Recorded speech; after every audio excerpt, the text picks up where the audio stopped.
We got to get our mind right for the week. So, welcome to my channel, you all. My name is Miriam Matthews. I am your Christian clinical coach, coaching you into greatness and out of grief. Okay. So, let me tell you, this is going to change your life forever. Have you ever heard something that suddenly gave you a new perspective and it helped to like shift you out of pain, even in that moment, like scrolling through TikTok or YouTube short, and you just saw something and it provoked emotion that you didn't even know you had, on the inside? Like you all, we are just filled with the good, the bad, and the ugly. We've been through some stuff. Like life has life. So let me just tell you that it's time to start living again. And in this devotion, I'm going to discuss the types of people. Let me just say, actually, the types of friends, not just people, because you may hear this and it's like, well, I don't know if that is really for me. It's for you. It's for you. These are the types of friends to avoid if you want to grow, if you want to heal, if you want to succeed, okay, and be prosperous in life. So if that sounds good to you, if you want to make sure you don't risk losing it all, stay tuned and stay until the end. And I'm just going to be looking at YouTube. I'm going to look at Facebook at times. All right. So that's why I'm looking back and forth. So do you remember the first day of school? In elementary school or in middle school, those first day jitters? My kids, y'all, by the way, just went back to school today. I have one that went to third grade and I have another one that went to ninth grade. So first time in high school. And my husband gave both of them some good advice, some wisdom. And he said, choose your friends wisely. He said, look, middle school was hard. Okay. It was. I remember middle school. It was hard.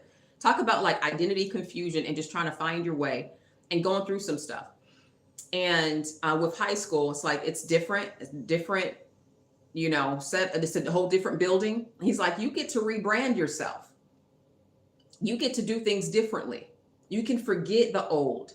You get a new beginning. So choose your friends wisely. So one of my children's biggest concerns isn't grades at this point. I remember one of my biggest concerns was not grades. It was, are people going to like me? Are they going to like me? So it's about people, right? And many times our biggest concerns has to do with people because we want to fit in. We want to blend in. We want to be accepted. We don't want to be talked about. We don't want to be that weird one that people point at. We don't want to be that person, right? We want to have at least one friend. Okay. So if you look back at your younger self and you can like recall your experiences in elementary school or in middle school or even in high school, you recall the good, the bad, and the ugly. When you really begin to think about it, there are some things that happen, y'all, in the hallway. Come on, behind the bleachers, in the locker room, on the way to games. There's some things that happen that you remember that you still feel traumatized as a result of. There's some people that you stay away from, some folks maybe you blocked. There are sometimes maybe even when you want to meet a new friend or make a new friend, you won't because of what happened to you in elementary school, in middle school. Y'all please like, share, and subscribe, okay? So you remember the good, the bad, and the ugly. So it's not just our households that can impact and frame us and shape us. It's that stuff that happens at school, y'all. In the locker room, right? At games, those conversations, all of that. Even in college, we want to fit in, right? I remember going to college. I wanted to fit in. And we want to fit in so badly, right? So, and now in college, there's even more freedom because we don't have our parents, looking down our backs and, seeing what we're doing. And sometimes our parents, maybe your parent wasn't even as involved because of work or because they were consumed with their own relationship stuff. That some of us experience some emotional neglect and we have some emptiness and we have some void that we just always wanted somebody. We've always wanted somebody to understand, right? So we have more freedom. There's more choices.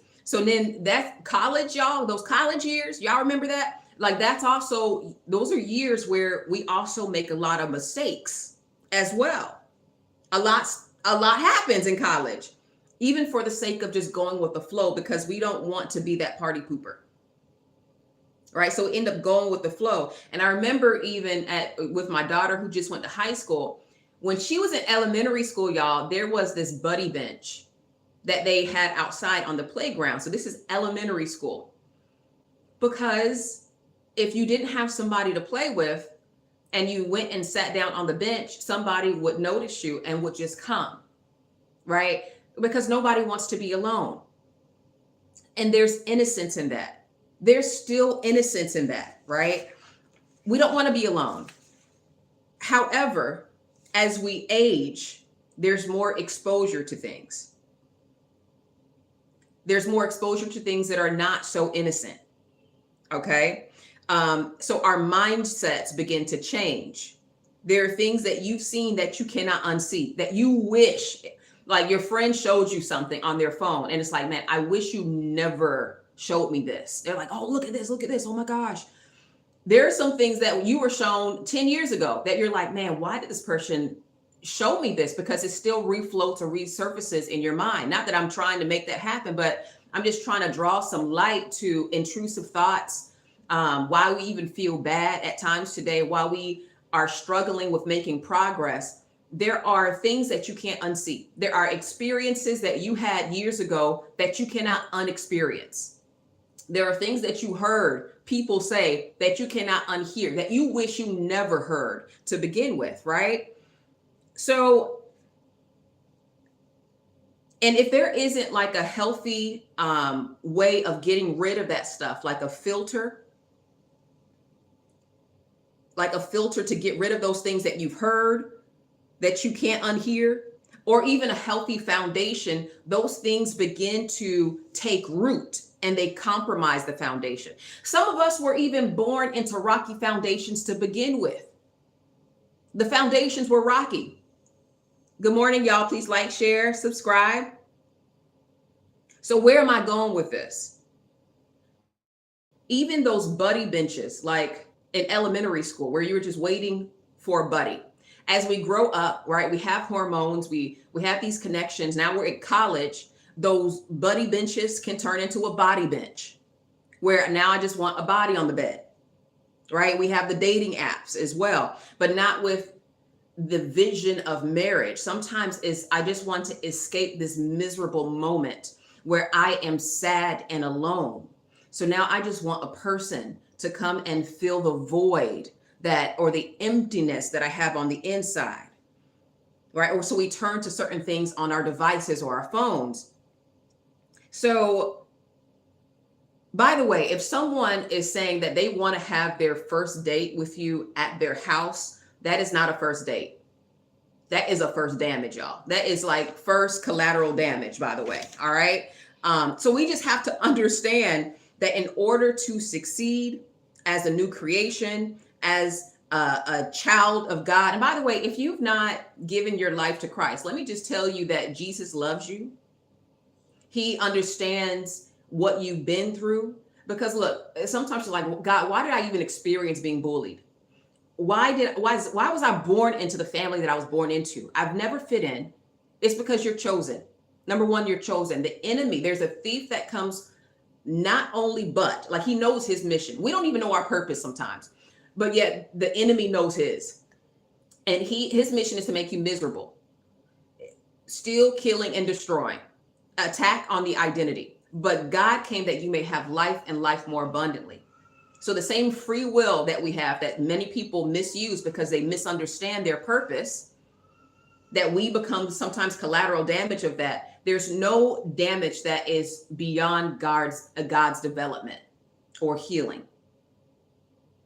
So that being said, if you want to give your life to Christ, let me tell you, Jesus died for you, that you may have life, a new beginning. You get to rebrand yourself.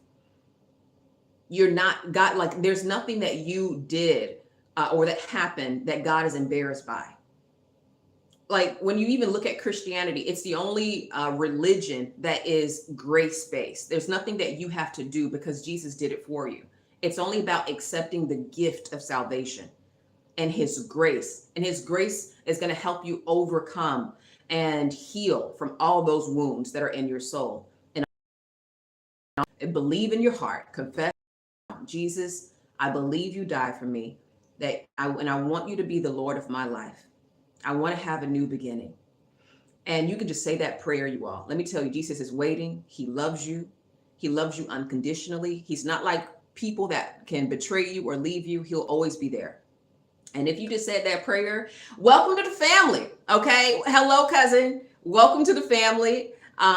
We need new connections. We need to connect with like-minded people. If you are a woman who wants to join the Courageous Facebook Women's Group, come on in. The description, the link is in the description. So you can join, have new connections, right? Where we can cultivate, where we can understand our God-given identity. Okay. That being said, as a new creation, as a child of God, we got to choose our friends wisely. And this is different from what we've been used to, where we may just sit on the buddy bench. We're waiting for somebody to come. We just go with the flow. We're desperate to be liked. But now there needs to be more of a demand on liking yourself and choosing your friends wisely and understanding who you actually are versus just conforming yourself to how you think people are going to best accept you. That there are all these versions of yourself that you don't even know who you are, right? And so the quick devotion that I even want to add to this, y'all, is this helping? I pray this is helping. The company you keep has such an influence on your spiritual life. Fellowshipping with godly people will help speed you on to victory. So you go from victim to victory, y'all. So while fellowshipping with those who are ungodly will drag you down to defeat. Okay. All right. So that's why the Bible has some things to say about your friends. That's why it tells you to separate yourself from the world, because evil companions will corrupt you. People will say things from their that will be belittling because they have a little mind. It's great minds that think alike, but people who are in grief, who have fixed mindsets, who are even struggling themselves, are many times projecting their pain onto other people. And they want you to be a prisoner of that. If you internalize it, if you don't believe it, but you got to understand who you are from God's standpoint instead of from man's standpoint. Okay? Don't be a victim of the troll. Become triumphant. Don't be triggered by people's comments. All right. So the Bible is telling us to separate ourselves from the world. We're not talking about ministry because Jesus himself ministered to sinners. So you have to mix with them to preach to them and pray for them. But what he's talking about is choosing your friends wisely. So if you want to walk in the things of the Lord, don't choose friends who walk in the things of the devil. And it's so interesting. Psalms 1:1. Y'all, Psalms is an amazing book. If you are just like, where do I start in the Bible? You can start with Psalms. It says, blessed is the man who walks not in the counsel of the ungodly, because there are levels to this thing. First is walking, because even the ungodly have counsel. What is counsel? It's advice. So if I take that advice, it plants a seed in my mind, and then I do it. Just go ahead and smoke this blunt. That is counsel. Maybe you didn't see it as counsel, or, this blunt is going to fix it all, or just drink this. You know what's good. You just need to relax. You know what I'm saying? The nerves here, and drink another one, and drink this and drink this. It's counsel, right? But now, so there's counsel of the ungodly. Now from walking in the way, in the way of counsel, it says, don't walk in the counsel of the ungodly. Do not stand in the way of sinners. So now they're standing in the way of sinners. And then it's sitting in the seat of the scornful. So there are tiers to this. There are levels to this, right? We got to choose our friends wisely. Fellowship with those who call on the name of the Lord out of a pure heart. Expose yourself to their love and their peace, because many times we're actually exposed to people's pain. So we trauma bond. We trauma bond. What misery loves company.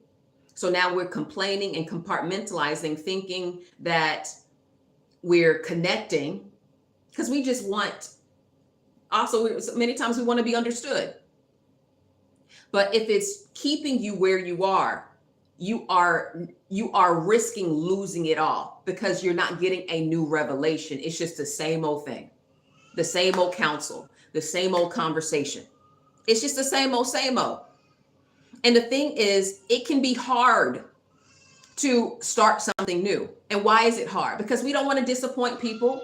We don't want to be called brand new, right? We don't want to feel bad for leaving those day one friends sometimes. So, and it's not even about making them feel bad. It's about making sure you disconnect from bad beliefs and bad behaviors that will lead you to losing it all and risking it all.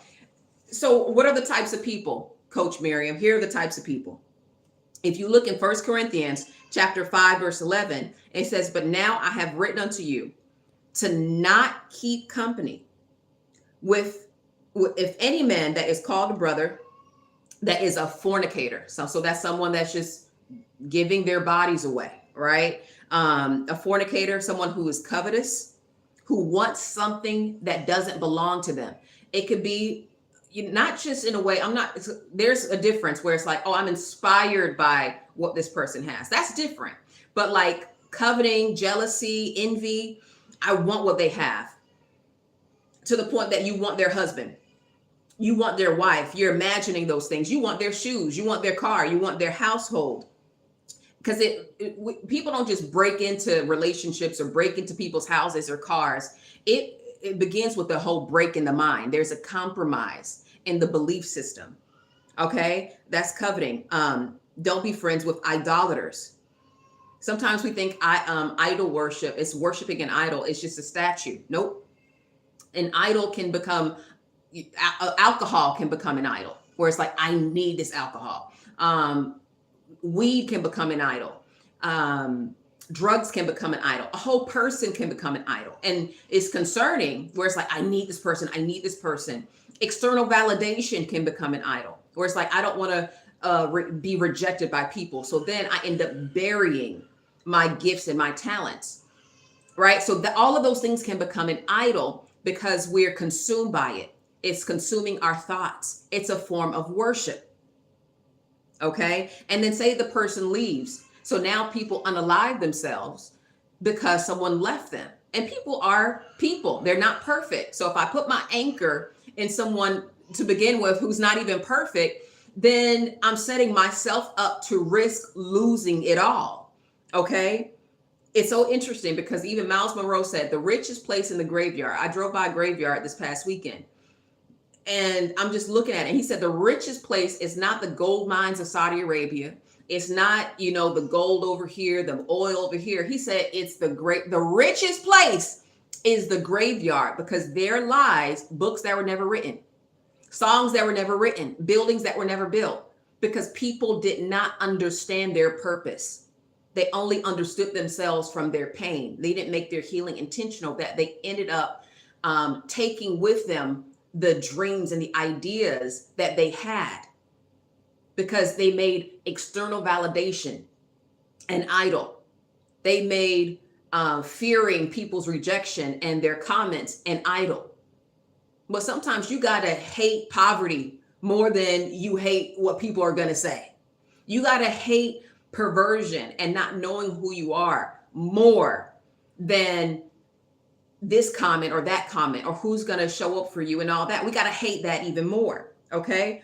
It says, don't connect with someone who is a railer, someone who is using just insulting, someone who is insulting, who's hypercritical, because words carry weight. They have power. So I can't connect with someone who's like that, because it can end up crippling me emotionally, because words carry weight.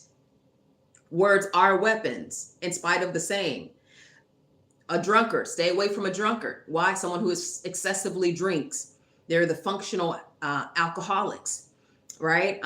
They've made an idol out of alcohol. All right. It says stay away from extortioners, someone who is demanding money or property by force, threatening improper by being threatening, improper coercion, blackmailing, threatening to expose embarrassing info. Stay away from these people. It says don't even eat with such a person.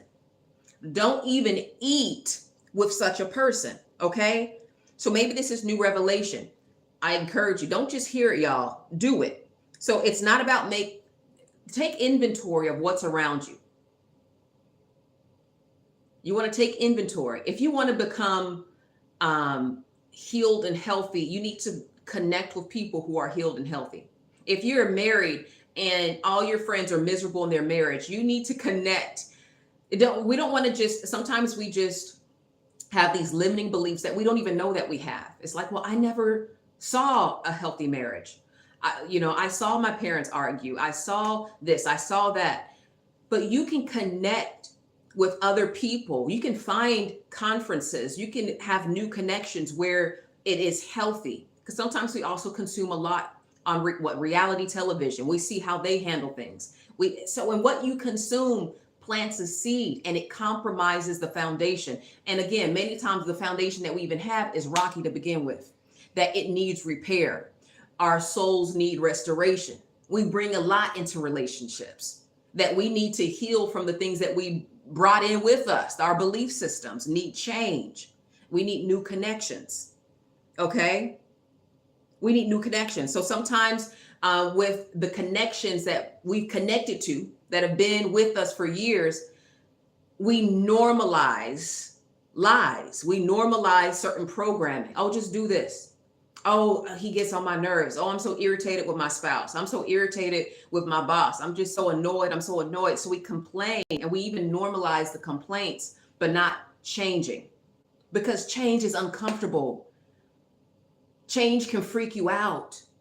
Even new connections, sometimes we approach it with such skepticism, even if it's the right one, even if it's healthy, because we don't know if it's going to work out.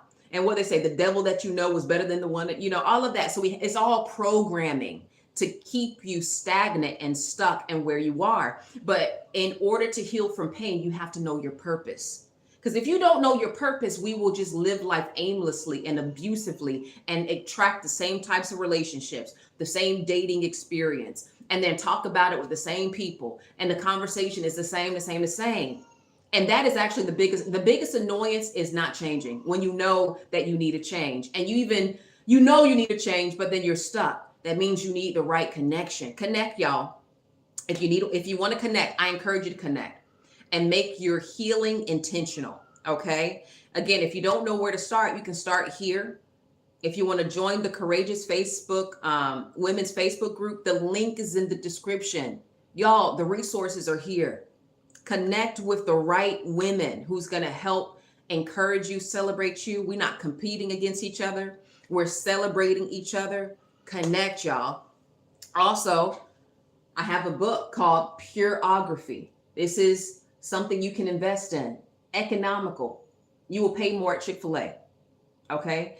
The link is in the description, because it's all about getting to know yourself the way God sees you and releasing the weight of not feeling good enough or believing that you're not good enough.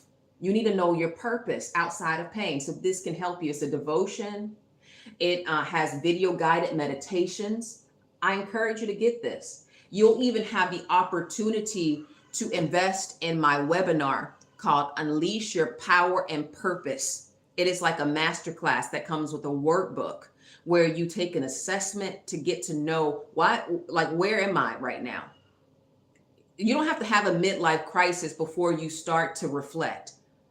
You can literally invest in yourself today and decide, okay, I don't want to continue living life miserably and just have sadness or have this Jekyll and Hyde, just up and down emotions and sadness. I really want to understand myself outside of pain. I encourage you to invest in yourself. It's not too much. It's an investment, and there's a return on your investment. So you get to understand yourself. You get to understand how to neutralize negative beliefs. Okay. And then you understand your calling and your purpose. That's what that webinar is about.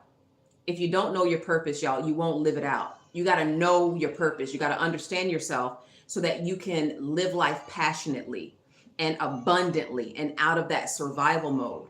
And it's going to help you have the charge needed to actually step into your calling. It's called Unleash Your Power and Purpose webinar. It's a masterclass. It comes with the workbook. I encourage you to get it, y'all. The link is below. Y'all, please like, share, subscribe. Let me know what was helpful to you. Hey, Coco. Like it, share it. Okay. I'm doing these morning devotions daily. So thank you so much. I appreciate it. So you can come back tomorrow and get your mind right. Get your soul, like feed your spirit, have your soul restored. And so I'm going to end in a quick prayer. Dear Lord, I just thank you so much for everybody that's tuning in. Father, you know exactly where they are and what they need. I pray that you supply their needs. I pray for healing in their bodies and their minds. Help them to know who you are. Give them the wisdom to make the next step and even to choose friends wisely, to disconnect from people that it can create compromise in their foundation. I pray that these people understand they get a new beginning. They get to understand who you've created them to be, that they may become and live life to the fullest. In Jesus' name, amen. Y'all take care. Bye, y'all.